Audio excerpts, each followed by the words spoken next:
ہم جب بھی کسی پریشانی میں مبتلا ہوتے ہیں یا پھر کسی مصیبت میں ہوتے ہیں تو مایوس ہو جاتے ہیں، ہر امید چھوڑ دیتے ہیں۔ ہم اپنے برے وقت میں اتنا گھبرا جاتے ہیں کہ غلط راستہ چن لیتے ہیں اور اتنا ہول جاتے ہیں کہ اللہ پاک کو ناراض کر دیتے ہیں، کیونکہ اللہ پاک نے اپنے ہر بندے سے وعدہ کیا ہے کہ اگر اس کے بندے اس کے بتائے ہوئے صبر و شکر کے راستے پر چلیں گے تو اپنے بندوں کا ساتھ کبھی نہیں چھوڑے گا، ان کا ہاتھ ہمیشہ تھام کے رکھے گا۔ بس شرط یہ ہے کہ اس کی رسی کو مضبوطی سے تھامنا ہے، کسی بھی حال میں اس رسی کو نہیں چھوڑنا۔ ہمارے پیارے رب نے ہم سے وعدہ کیا ہے کہ وہ اپنے کسی بھی بندے کو اس کی برداشت سے زیادہ کبھی نہیں آزمائے گا۔ اگر ہم آزمائے نہیں جائیں گے، اپنا امتحان نہیں دیں گے تو پھر اللہ پاک کی قربت کیسے حاصل کر سکیں گے؟ اللہ پاک کی بنائی ہوئی بے حد حسین جنت کا راستہ آزمائش، صبر اور شکر سے ہو کر ہی گزرتا ہے۔ بے شک اللہ پاک نے دنیا کا نظام کچھ اس طرح تخلیق کیا ہے کہ ہر مشکل کے بعد آسانی موجود ہے۔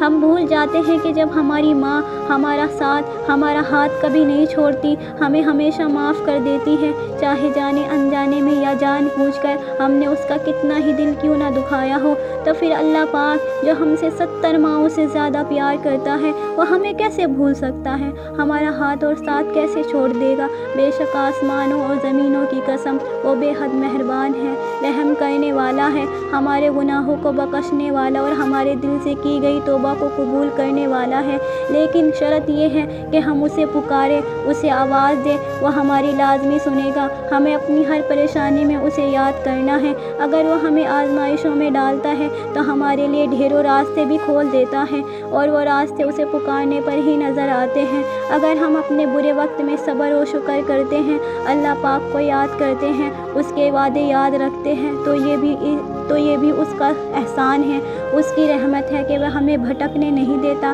جب ہم برے وقت میں ہوتے ہیں، ہمارے حالات ٹھیک نہیں ہوتے تو ہم مایوس ہو جاتے ہیں، امیدیں کھو دیتے ہیں، جبکہ قرآن کریم میں ہر بندے کے لیے پیغام ہے کہ مایوس کفری ہے۔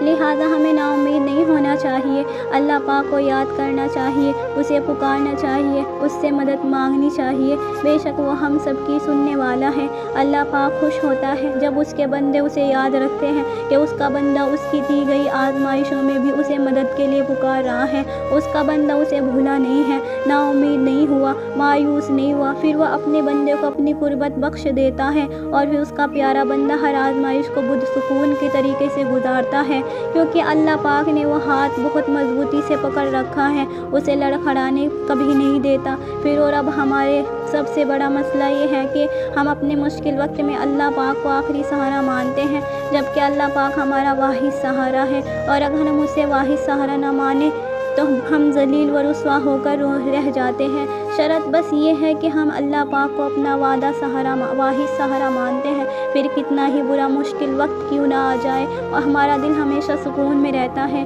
صبر و شکر لب پہ رہتا ہے، ہم مایوس اور نا امید نہیں ہوتے، ہم اللہ پاک کے راستے سے نہیں بھٹکتے، کیونکہ ہمیں دنیا سے کوئی امید نہیں ہوتی، ہمارے پاس واحد سہارا اللہ پاک ہوتا ہے۔